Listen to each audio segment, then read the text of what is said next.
You know, when we think of London, we picture this city with a deep, continuous history stretching all the way back to the Romans.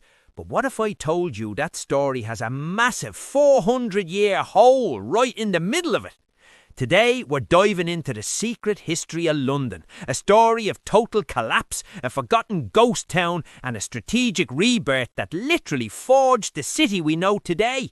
It just sounds wrong, doesn't it? London, a ghost town. But it's true.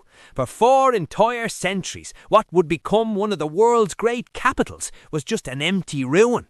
So how on earth could a city that important just disappear off the map? And maybe more importantly, how did it ever come back? Well, that's the incredible story we're getting into. Alright, so to really get why it collapsed, we've got to go back to the beginning. Our story starts with the Romans. They're the ones who created this bustling, powerful city way up on the northern edge of their empire, Londinium. Now, Londinium's rise wasn't exactly a straight shot to the top. It was founded around 47 AD and was almost immediately burned to the ground by Queen Boudicca's rebellion. But the Romans, you know, they were persistent. They rebuilt it, making it even bigger and better. By 122 AD, it was so important that Emperor Hadrian himself came to visit. And by 225, it was a fortified powerhouse, surrounded by the legendary London Wall.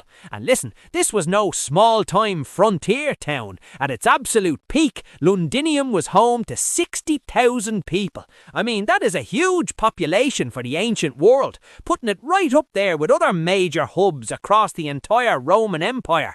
It was a proper cosmopolitan centre of trade and power. And you don't have to take my word for it. Even in its very early days, its importance was obvious. The historian Tacitus, writing after Boudicca's revolt, noted that Londinium was absolutely packed with merchants and ships from all over the known world. It was the true beating heart of Roman Britain. But then the unthinkable happened. The Roman Empire, this huge, seemingly invincible power, started to crumble from within. And in the 5th century, the legions pulled out of Britain for good, leaving Londinium completely high and dry. And here's the absolute craziest part of the story. The city wasn't just conquered by someone new, it was just abandoned. For almost 400 years, Londinium was a literal ghost town. All those grand stone buildings, the beautiful mosaics, the forum, all of it was just left to rot and crumble back into the earth. The contrast is just staggering. On one hand, you have Roman Londinium, a vibrant capital city, but from the 5th to the 8th century, a desolate ruin.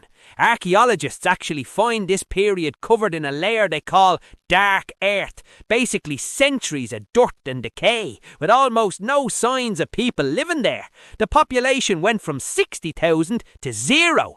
So when new settlers, the Anglo-Saxons, finally showed up in the area, they did something really strange. You'd think they'd move into the old Roman city with its walls and buildings, right? Nope. Instead, they built a whole new town right next door.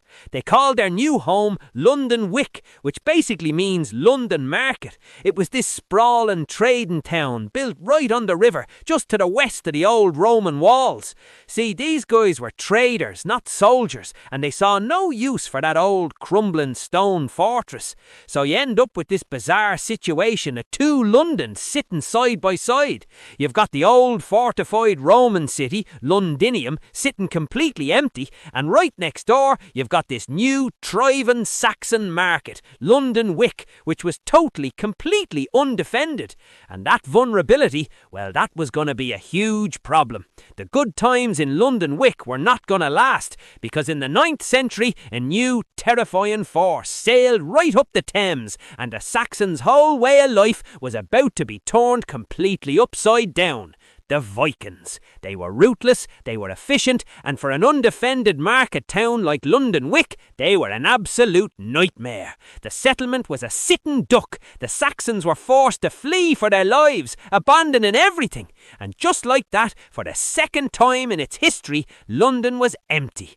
But out of this crisis came an incredible opportunity. It forced a truly visionary leader to look at the landscape in a totally new way. And that leader was King Alfred of Wessex, the man who would basically become the architect of modern London. So, here's the billion-dollar question. London Wick is gone. Why didn't Alfred just rebuild it? Why on earth did he turn his attention to the crumbling Roman ruins that people had ignored for 400 years? The answer was so simple it was brilliant. The Roman walls. Yeah, they were old and decayed, but they were mostly still standing.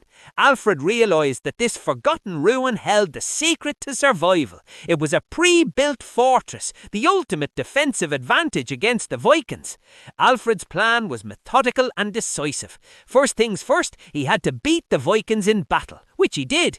Then he moved his people inside the safety of those old Roman walls. He laid out a whole new grid of streets inside the city and officially established it as a fortified town, or a boar. And boom, that right there, that's the moment modern London was truly born. And he brought the city roaring back to life. He wasn't just building walls, he was building a community. He gave out land grants to his followers, established public meetings and built new docks for ships. And get this, some of the very streets he planned today are still there, forming the ancient core of the city of London. This wasn't Londinium or London Wick, this was London Boar, Alfred's fortress.